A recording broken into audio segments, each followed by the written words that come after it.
West Coast region, Mr. Michael Milstein. Please go ahead. Okay, thanks, Tom. Thank you all for joining us today. This is an unfortunate way to start the new year with the news that southern resident killer whale J35 has lost another calf and is again keeping it with her. She's, of course, known around the world for carrying her earlier calf for 17 days in 2018, which was heartbreaking at the time. It's that much harder to see now that she has lost another one. The better news to remember is that J35 has given birth to calves that have survived and give us hope for the population. And at the same time as the team realized J35's calf had died, they also saw a new calf in J-pod that is very much alive and looks healthy. We have four experts today to answer questions. Brad Hansen, who leads our Southern Resident Research Team at the NOAA Fisheries Northwest Fisheries Science Center in Seattle, and was on the water with the whales yesterday. Michael Weiss, Research Director at Center for Whale Research, which tracks the southern resident population for NOAA Fisheries. Joe Gato, Science Director at the Sea Dock Society at UC Davis, is an important partner in tracking the health of the whales and has also written on grief in natural populations of wildlife. Grace Ferrara is our acting recovery coordinator for the southern residents in NOAA Fisheries West Coast region. We want to get to questions quickly, so I'll first just ask Brad to introduce the subject and tell us sort of how we got here and then what they saw in the water yesterday. Brad? Yeah, thanks, Michael. First of all, I just wanted to acknowledge the assistance of all of our partners and citizen scientists in this effort and provide a little bit of background as to how we got here. First of all, fall is the time of the year that calving commonly occurs in the southern resident killer whale population. Thus, we make every effort to get out into the sound to not only look for new calves, but also to continue our health assessment and diet studies. We were first alerted to a new calf in J-pod on Friday, December the 20th, by citizen scientists. Monday the 23rd was our first opportunity because of weather conditions to get out on the water, and we documented a new calf, designated J51. It was a female, and she was alive at that time, but we were concerned about the health of this particular individual based on its behavior. Our subsequent observations had to wait until the Tuesday, the 31st of December, to get out again because of weather. And at that point, we did see J35 without the calf, and we thought that she appeared to be pushing something around, but we couldn't get a good look. So yesterday we went out again on the 1st of January, and we were able to confirm that J31, in fact, had lost the calf, and she was pushing it around on her head, much like what was happening in 2018. On the brighter side, as Michael just pointed out, we were able to document another new calf in J-pod. I'm not sure of who the mother is at this point in time, but we are very encouraged as it appears to be very robust. And we will be continuing to monitor the animals in this population as weather opportunities allow and as they stay in Puget Sound. It's generally, this is about the time of year when they do leave Puget Sound for the rest of the winter. But again, we'll try to get out and keep monitoring the situation. So that's my recap, Michael, and let you put it back to you and go from there. Okay. Thanks, Brad. I think that gives us a sense of where we are now. I'd invite you to Tom, the operator. Could you give our callers instructions to ask questions, please? Thank you. Ladies and gentlemen on the phone lines, if you wish to ask a question today, please press 1 followed by the 0. You'll hear a tone indicating you've been placed in queue. You can take yourself out of the queue by simply pressing the 1-0 command again. Once again, for questions, please press 1 followed by 0. One moment. please, for our first question. And let's begin today with Lauren Donovan, representing Fox 13. Please go ahead. Hey there. This is probably just a kind of a follow-up to what Brad was speaking on earlier. Was there a visible difference in the behavior and the looks of J61 versus J62? I know the word robust was used, and I just want to clarify. To me, at least, it had sounded like one looked clearly like they were struggling to survive, and this new little one looks like they're doing better. If that is the case, could you kind of extrapolate a little bit more on what those signs were that were positive? Sure. No, I'm happy to do that. So what we were seeing with J61 in that first data we were out was J35 was, in fact, pushing her cap around on her head. It was still appeared to be viable, but we didn't see as much in the way of it. Essentially, when it was surfacing, it looked like it might be struggling. It was a little bit difficult to try to interpret what was going on because there were a lot of whales in the vicinity of her and the calf. So it wasn't clear if she was trying to keep it away from the other whales or what exactly was going on. This contrasts with J62, where we don't know what the sex of that animal is, so I should say it rather than she, is, certainly appears to be normally. It isn't, when it comes up, it kind of comes up like it's porpoising. J61 was kind of throwing its head straight up. These are some small signs. And one of the things we tried to do is share videos that we collected of our initial encounter with clinical whale research. It's important to remember that there's only, a handful of these relatively new calves that have been seen. So we try to, get input from other researchers in terms of what they're seeing and whether or not this is normal or abnormal behavior. Does that help, Lauren? Absolutely. And I've got more questions too, but I'll let other people shoot theirs over to you and then come back to me later. Thank you so much, Brad. Okay. Let's go to the next question. Thank you. Our next question is from Tracy Record with West Seattle Blog. You are open. A relatively simple one. What area of Puget Sound were you in yesterday when you got to see both J35 and also the new calf? We were just north of Alki when we first encountered J35, and we stayed with her for just a relatively short period of time until we were south of Alki Point. Again, we try to limit the amount of time that we spend with the whales, and we do try to keep a fair amount of distance. And then we gradually worked our way through different groups of whales and were able to encounter this other group of J-pod whales that have this new calf in it. And that was actually south of, the whales had kind of moved over to the Vashon side, and it was closer to Vashon, not that far south of the ferry lines, that we were able to get some imagery of the new calf. So, and again, we're trying to limit the amount of time that we're spending, and we try to get in just close enough to get, we have zoom lenses and whatnot, but we are trying to limit the amount of time that we spend with these animals to make sure that we're not, somehow interfering with what they're doing. Sure, absolutely. Was that the North Vashon ferry lines or the Tahlequah ones in the south? Basically, it would have been up off the North Vashon ferry lines. Okay, thank you. And next Okay. line. Yeah. Go ahead, Tom. Thank you very much. We'll go to the line of Brandon Thompson with KRO7. Please go ahead. Thank you so much for the time. I'm wondering if you could give us a little bit of a history of the last few calving seasons and how those have been for the J-pod ahead of this year.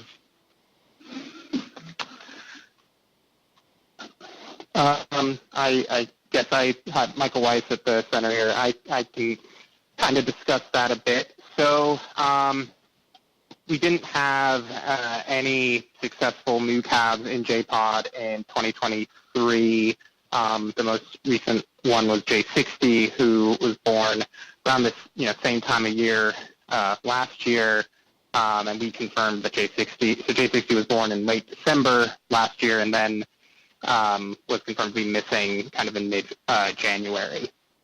So prior to that, 2022 was a bit better. They, in 2022, J37 gave birth to female J59, who's still around and looking healthy. But yeah, the most recent season for J-Pod was not particularly good. There were other calves born in the population as a whole in 2023. So L-Pod produced 2 new calves in 2023, both of which are still around.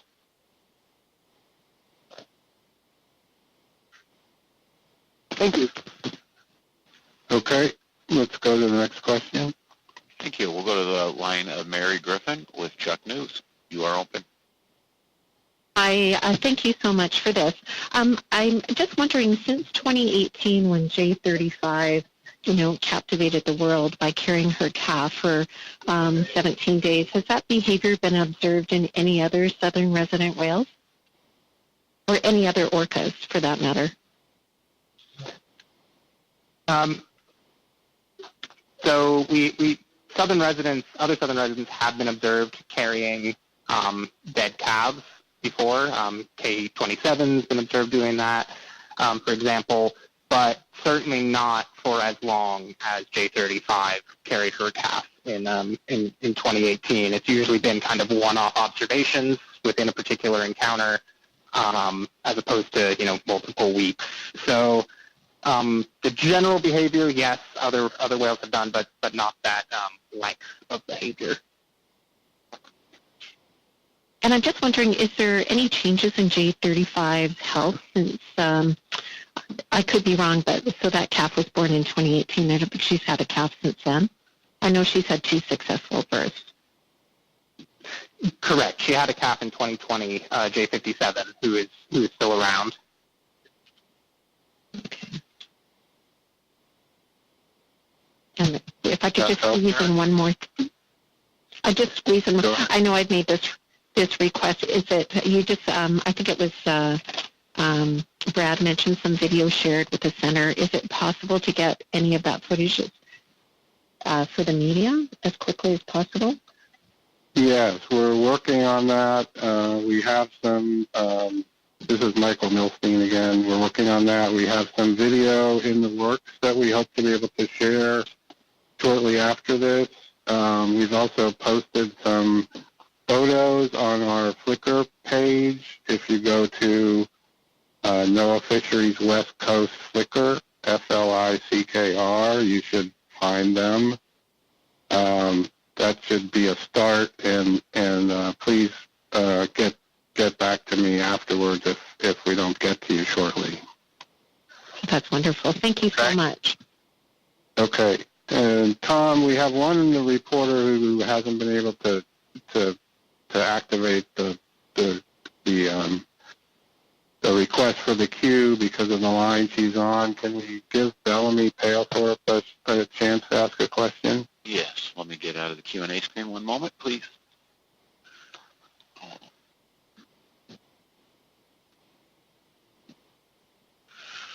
And Ms. Palethorpe, your line is open. Please go ahead.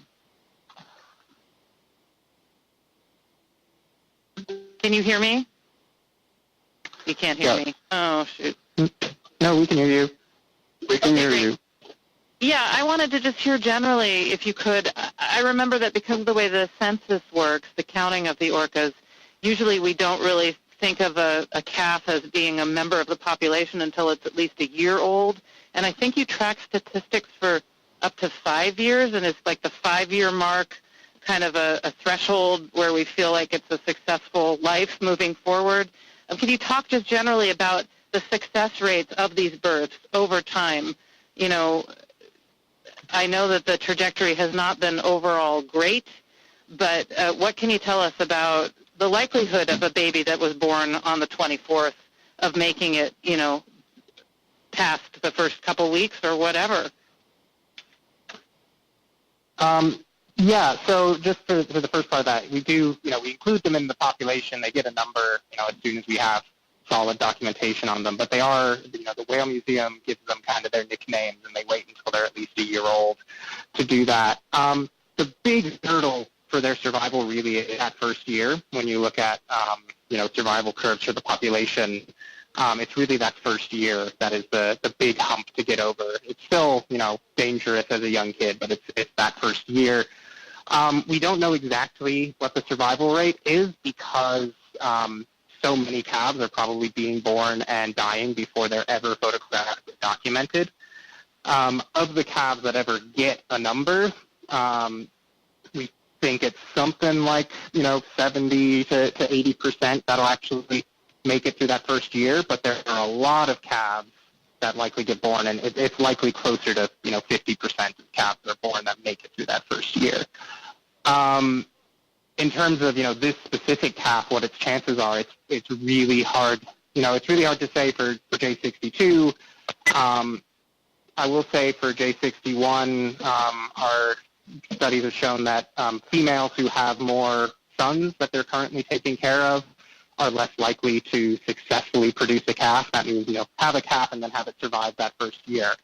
And J35 already has 2 sons that she's taking care of. So that, the odds are not necessarily in her favor there. J62, in contrast, it does have one older brother, but it also still has its grandma around. And our research has shown having a grandma around is really helpful for young whales to stay alive. So based on that, and of course based on Brad and the team's observations of the whale's health, I would say we're cautiously optimistic at this point. And so if I may follow up, again, it's so crucial to have more females in the population because they support both genders moving forward, right? Yeah, that's one reason why it's important is, both males and females stay with their moms. Males especially get a lot of support later in life from their mothers.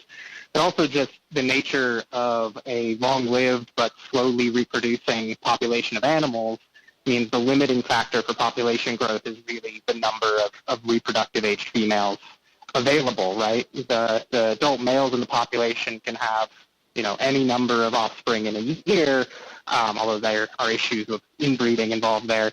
But the real limitation is the number of, reproductive age females and how capable they are of actually, successfully rearing a calf. So we definitely want to see more females in the population. How many reproductive females are there in the southern resident population right now? I'd have to do a little bit of collating. It depends a little bit on how you define reproductive age, and there's quite a few females who are of reproductive age but haven't reproduced yet or haven't reproduced successfully.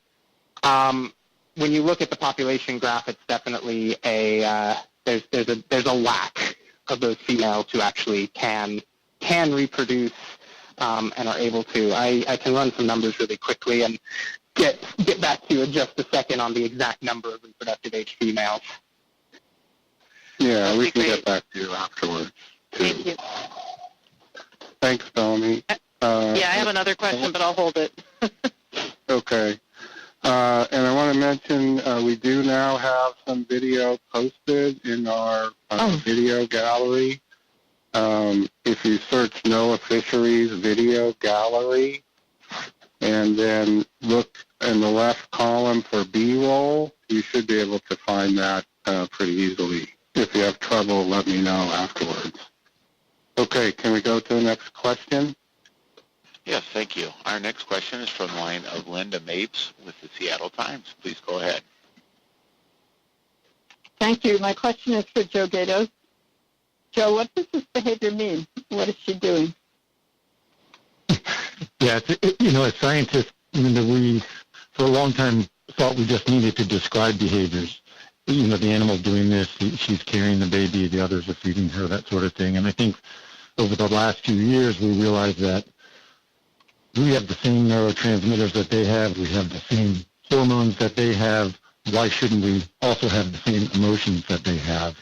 We don't have the market cornered on emotions, and so I think it's fair to say that she is grieving or mourning.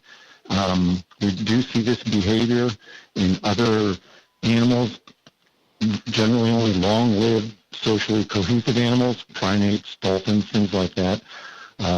So yeah, I think it's fair to say from a scientific perspective, if they have the same hardwiring, they're going to have the same emotions. Thank you. And I do have a follow-up question. Go ahead, Linda. So this happened in 2018. Here we are in a new year. It's happening again. What will it take to change this, to not only stabilize this population, but grow it?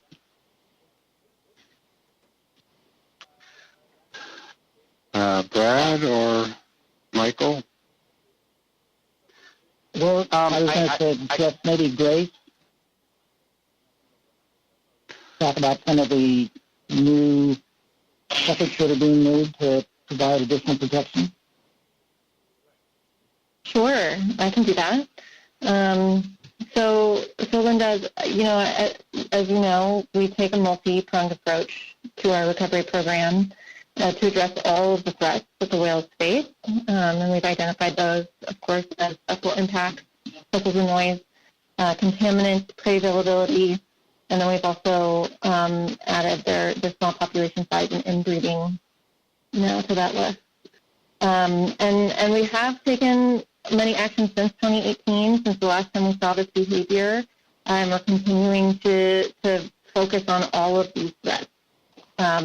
Just yesterday, the Washington State Legislature had passed some rules that were implemented yesterday to prohibit voters from approaching the whales within 1,000 yards, and we've been very pleased to partner with Washington as they have implemented those rules, developed their education and outreach strategies, and be partners on the water in educating and enforcing them or providing information for their enforcement. And also through the BWI partnership and helping them get the word out. So that's kind of an example of one of the things that we've been doing. But, with these, as Michael mentioned, with a small population, with these demographics, things can turn in one direction very quickly. And so I think that's maybe what Michael was going to jump in and say. I didn't know if you wanted to expand on that, Michael. Yeah, Michael? Yeah, I can expand a little bit. I mean, I think the multi-pronged approach is exactly right? These whales are facing a lot of different threats from contaminants, from inbreeding, those ones you laid out. I think I would just like to kind of point out that when we run a population viability analyses of the population where we project forward in time under various scenarios, there's a whole bunch of scenarios that don't result in recovery of the population, and there's very few that do result in recovery, and there's some different ways you can get to that.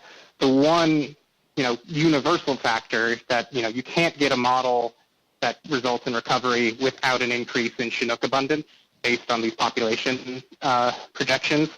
So there's all these things that interact. There's boat noise, there's contaminants, there's inbreeding, and all of those things that we can address, we should be addressing. But the thing that really is universal across the analyses that have been run is you can't get recovery of the population without boosting the food available to them.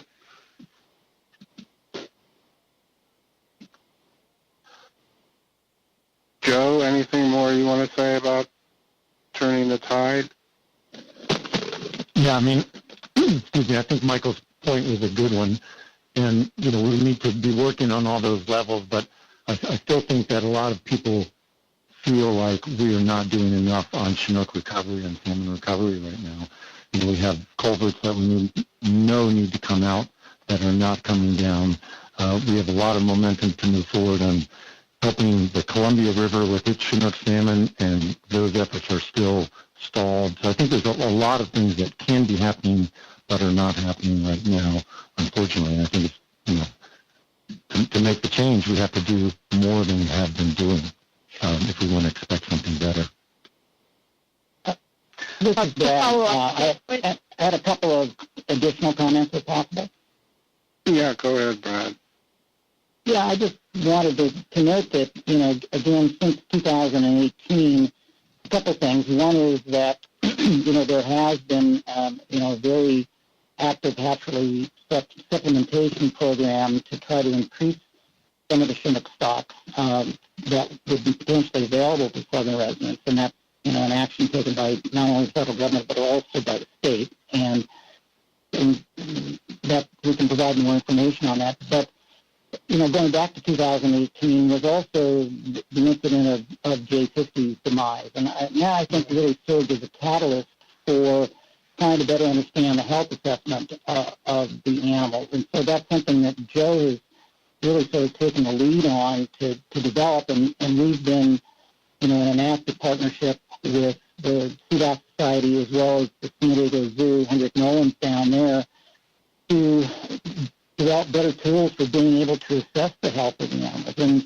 And part of that effort, now is expanded to developing a database for individual animals, and that's essentially a partnership now that recently was funded to develop that database at the Center for Whale Research with Michael Weiss. So there are a number of things that are being done. It takes time, it's slow, and it's challenging. Yeah, just to point out that, thanks for bringing that up. But can I just make one more comment, Michael, that, with the database and Center for Whale Research is spearheading that, and that'll be multinational and multi-organizational. But that's the sort of thing that'll allow us to go back, look at mortality in these young animals. If it happens right away, we're thinking, it could be infectious or it could be congenital. If it happens a month later, then we're worried about things like, did it get enough antibodies from its mom during the first milk? Those sorts of things give us opportunities to say, hey, maybe there's an opportunity where we can do something different and make things better. So that is, as Brad pointed out, that is an encouraging thing that we've been moving forward since 2018. Yeah, and we did, NOAA Fisheries did recently issue a decision to continue funding for that hatchery production program that Brad just mentioned to increase prey availability for southern residents. I'm happy to provide links to more information to that, but we first got funding, received funding to implement that prey increase program for southern residents in 2020, and so we had implemented it through 2024 and then had to do additional analysis to continue funding that program. And so those funds are designated for the specific purpose of increasing prey availability to southern residents in marine waters to mitigate fishery harvest efforts under the Pacific Salmon Treaty. We do also, just one more thing. We do also work a lot in the West Coast region on habitat restoration for salmon, and we believe that the best way to really increase the amount of salmon available for everyone, for southern residents, for fisheries, for other predators, is to increase to increase the quality of the habitat that we have for salmon on the West Coast. So we spend millions of dollars each year for that effort. And that is also something that I can provide more information to anyone who would like it.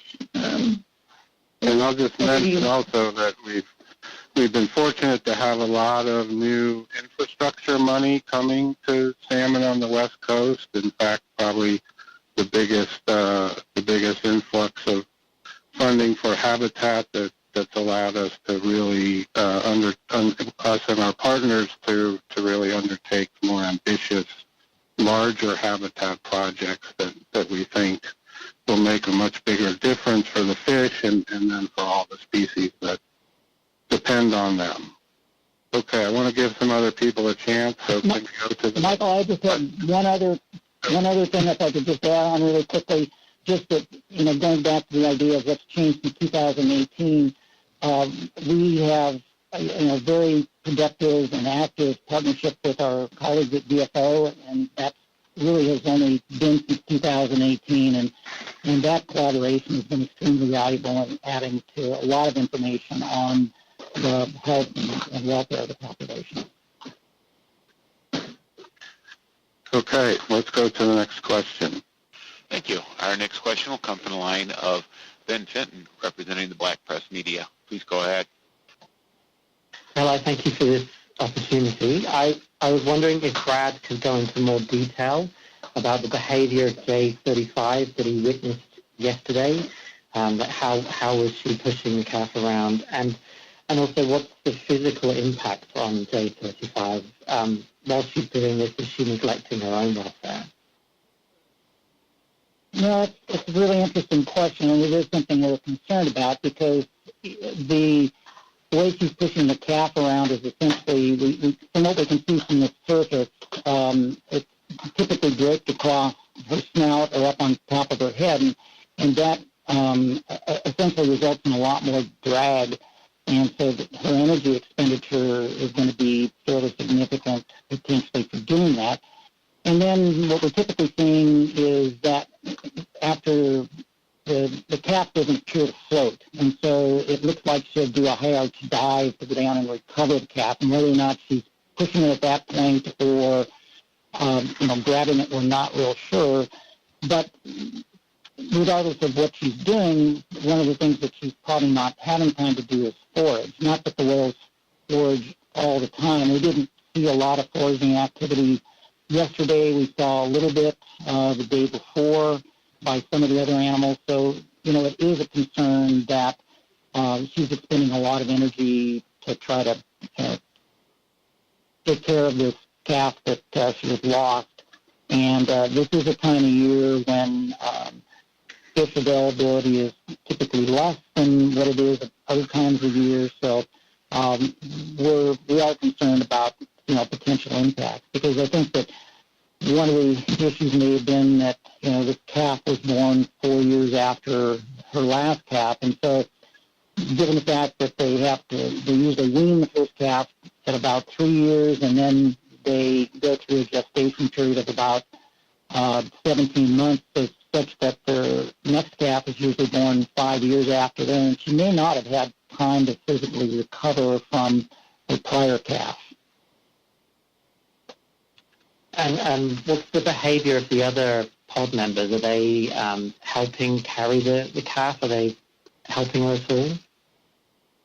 Well, yesterday we saw 2 juveniles. One was her 4-year-old offspring, and I don't know the ID on the other one, but it's hard to say whether or not they were actually helping to carry, but they were certainly engaged with her and curious about what was going on, and this is something that we're seeing quite a bit with these new calves. Is there's a lot of interest from other individuals, typically females, in the population with these new calves.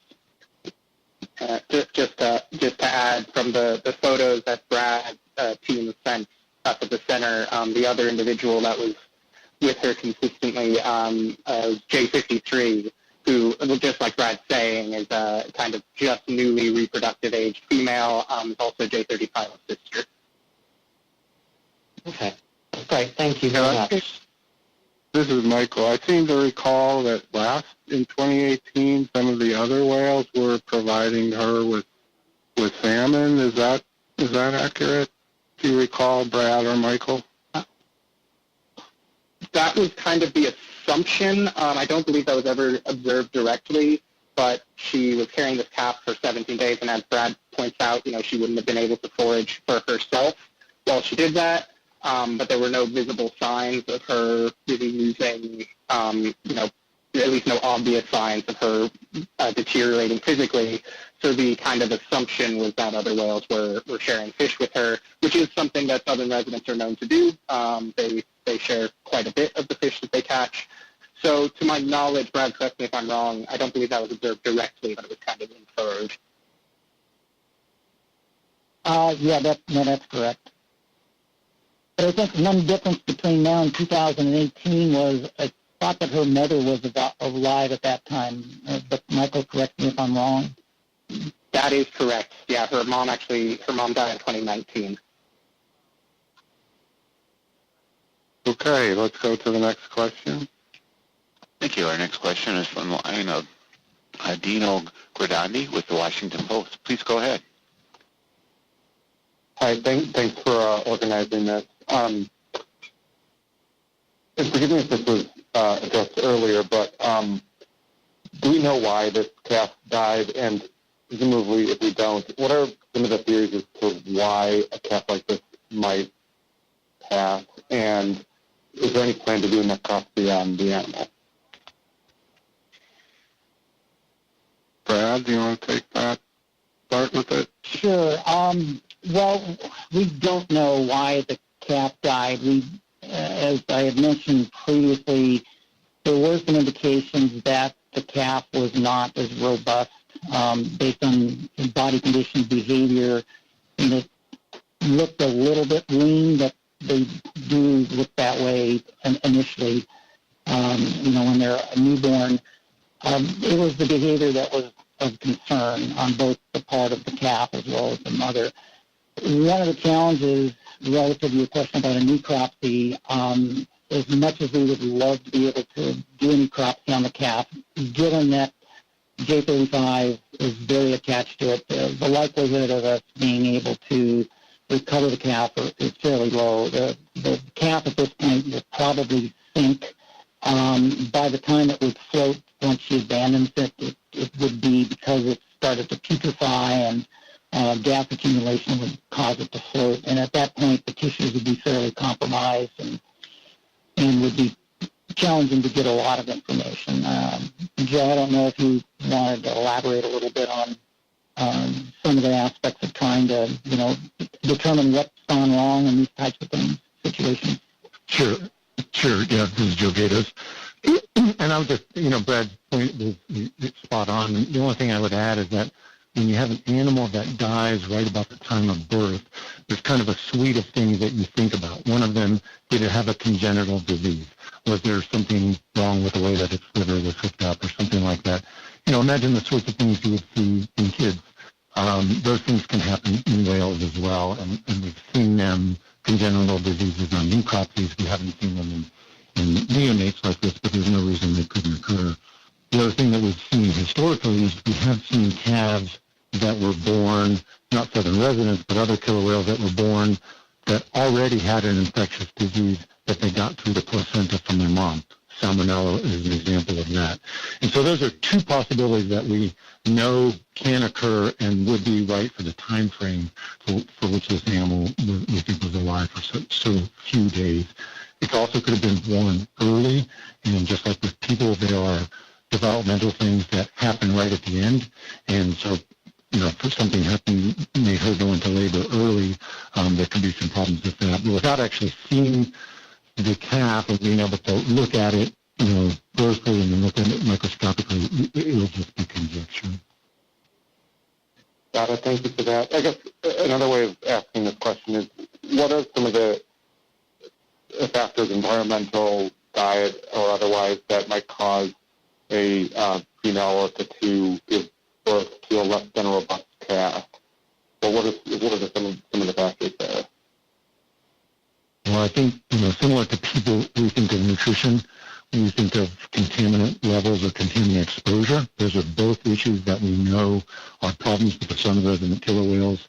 And then there are sometimes just inborn errors of development. There's a lot of cell division that has to happen from the time of conception to the time of birth. And then there's infectious causes that can be a problem as well. So that would be probably my top four. Thank you. Okay, let's go to the next question. Thank you. Our next question will come from the line of Lauren Donovan, representing Fox 13. Please go ahead. Hey there. So second question, I just want to confirm how many calves were born within this last year, as in 2024, and how many survived. I just want to make sure I have the facts accurate there. And then if you could also specify what pods they were born to. Yeah, so in 2024, we've had 3 calves born total that we know of. We had L128, who was born in LPOD, first calf of L90, who unfortunately didn't make it. And then we've had these last 2 calves who I believe would both been born in 2024 as well. J60 was born at the end of 2023. So yeah, we've had 2 J-pod calves born, 1 L-pod calf, and only one of those calves, J62, is still around.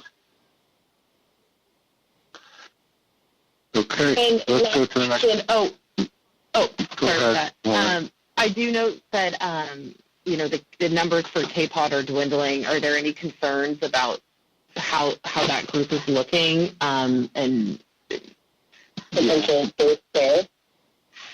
Yeah, so K-pod is definitely a concern. They've had, pretty anomalously.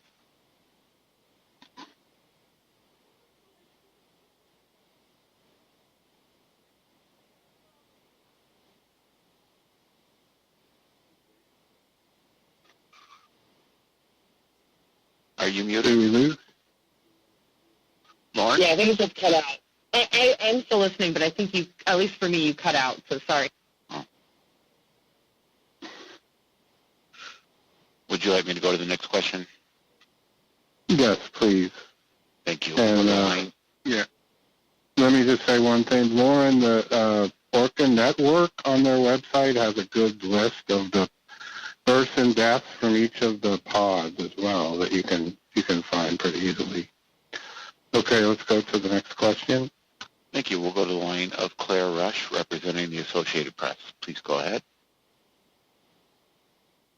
Thank you for taking the question. This is for Brad. As you were out on the water yesterday, the behavior of J35 that you described with her, pushing the cap around with the cap draped across her snout or on top of her head, was that the same behavior as observed in 2018? Were there any visible differences, or is that also, almost identical to how she was acting in 2018?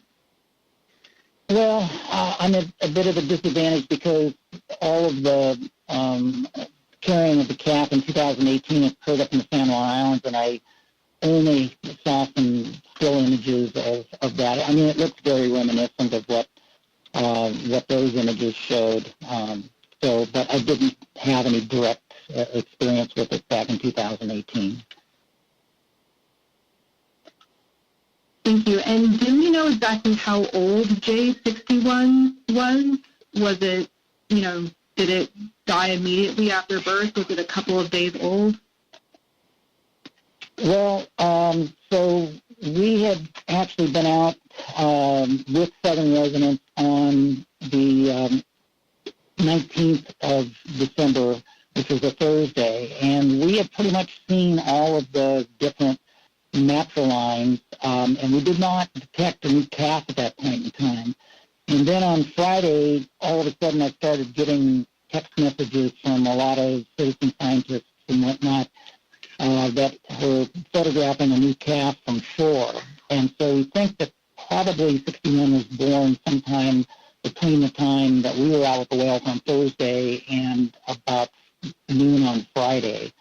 And so it was, we did not, we got our first opportunity to see it on the 23rd, which is a Monday, but then, that was the last time that it was documented alive, as far as I know, until we got out on Tuesday the 31st. So it was alive for just, a handful of days probably. Thank you. And then just one last final question. Contaminants have been mentioned multiple times as, threatening the southern resident population. Is that just pollution in general, or are there specific contaminants that are of particular danger to these whales? I would say, this is Joe Gato. Specifically, we think about high levels of PCBs, polychlorinated biphenyls, and we know that those are stored in fat. They're legacy chemicals that we've made that hang around in the environment for a long time, And then when they become metabolically active, so when an animal is nutritionally stressed, they start to break down their fat, or they need water, they break down their fat. And then we know that those chemicals can influence their immune system's ability to fight off disease, specifically the T cells, what we call cellular immunity, natural killer cells and things like that. So they think it makes them less resistant to disease because of these contaminants. Okay, let's go to the next question, and then I think we have time for maybe one more after that. Thank you. Our next question will be from the line of Evan Bush, representing NBC News. Please go ahead. Do we know the sex of J61? It was a female. Got it. Thank you so much. And then is there any indication that this is a social behavior, or how are the other whales interacting with J35, and is there any meaning that can be gleaned from that?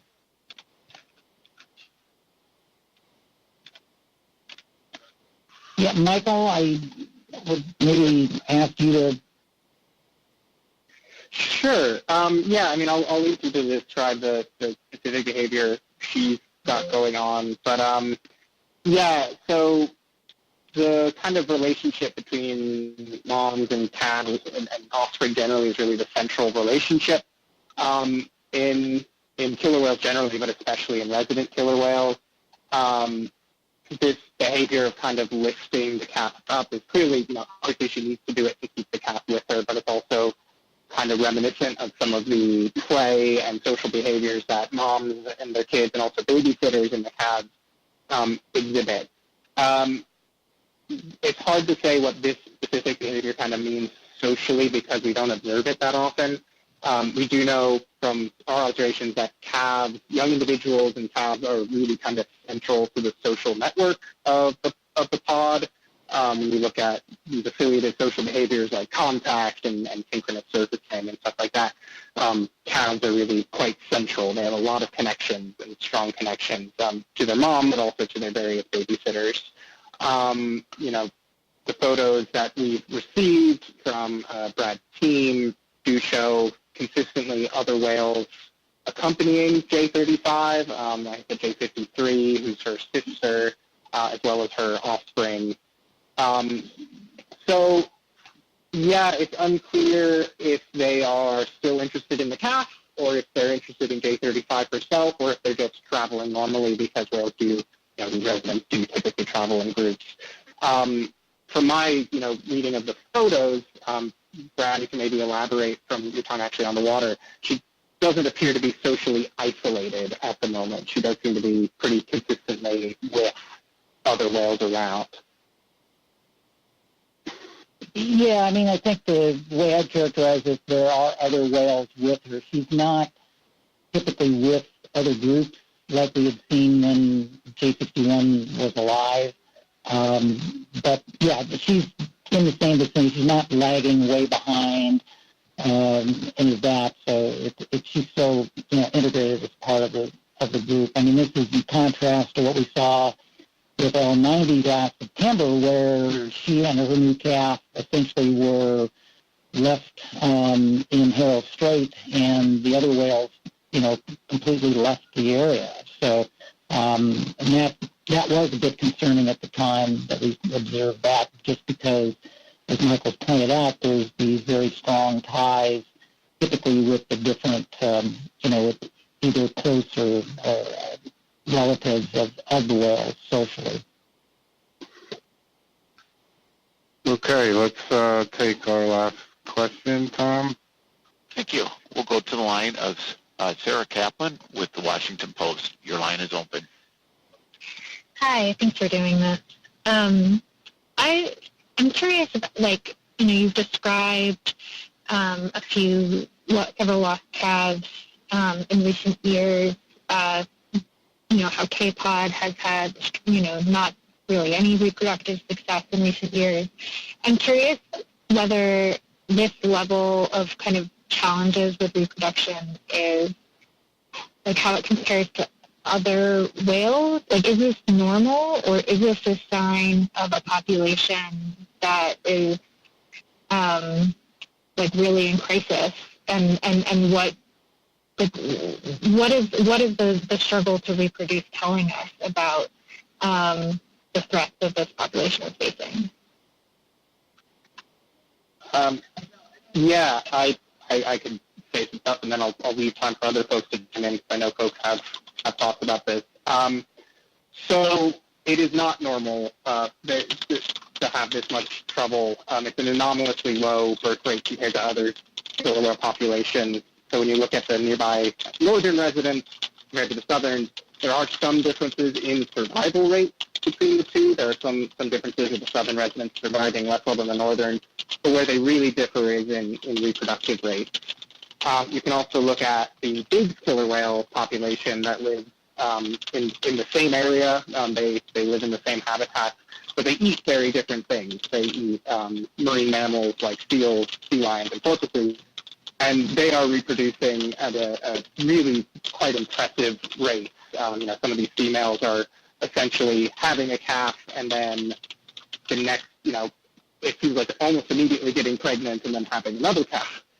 And they're keeping them alive for the most part, the big killer whale calves that we're seeing. So there's a lot of things we talked about. Obviously, contaminants are an issue. Noise is an issue. But when you look at the contrast between the successful big killer whales and the unsuccessful southern resident killer whales, the big difference between them is food. The big killer whales are more contaminated than the southern residents because they're a step up the food chain. They're experiencing similar levels of noise and disturbance, but they eat the things they're eating, they're finding in abundance, while the southern residents are not finding it, and that's then exacerbating all these other threats that they have to deal with.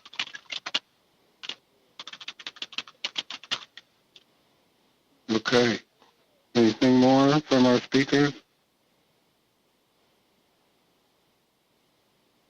Okay, well, I think we will end it. Appreciate you all staying with us through the call, and hopefully we got to most of you that had questions.